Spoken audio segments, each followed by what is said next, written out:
ये चैनल सिर्फ मनोरंजन के लिए है। हम किसी प्रकार की अंधश्रद्धा को बढ़ावा नहीं देते। मेरा नाम सनी है और ये कहानी मेरी और मेरे दोस्त रोनी की है। रोनी और मैं बचपन से ही अच्छे दोस्त हैं। रोनी और मैं एक दूसरे के पड़ोसी हुआ करते थे, मगर स्कूल के बाद हम अलग हो गए। लेकिन इत्तेफाक से शहर में कॉलेज ख़त्म होने के बाद हम दोनों को एक ही कंपनी में जॉब मिल गई। शहर में जाकर रहने के लिए हम दोनों ने एक अपार्टमेंट ख़रीदा,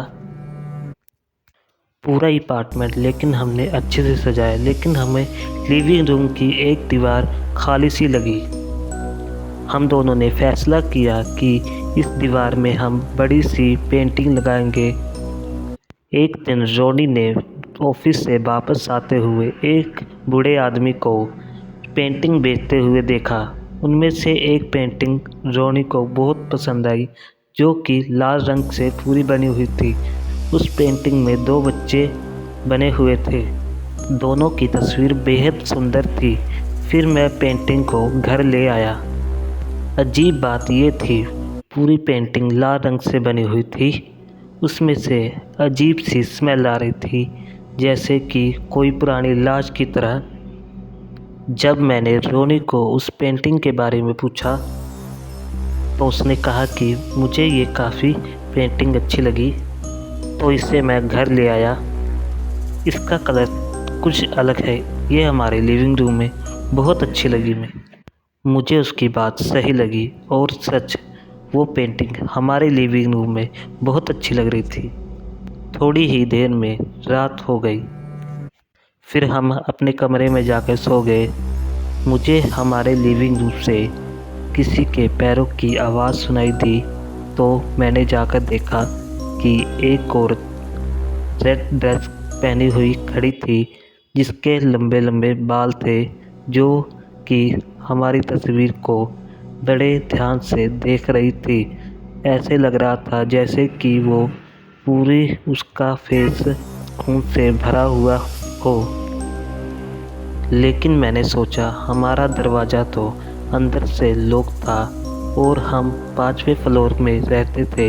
ये औरत आई तो आई कहाँ से, ये मुझे समझ ही नहीं आ रहा था। कौन हो तुम और हमारे कमरे के अंदर कैसे आई? मैं तुमसे बात कर रहा हूँ, कौन हो तुम? तभी वो रोनी की तरफ मुड़ी और रोनी ने उसका डरावना चेहरा देखा तो उसने मेरा गला दबा दिया। पर किसी तरह से उसने पास टेबल पर पड़ा गिलास को नीचे गिर दिया, जिससे मेरी नींद खुल गई।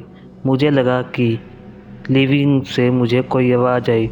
मुझे लगा कुछ गड़बड़ है, तो मैं लिविंग रूम की तरफ चला गया।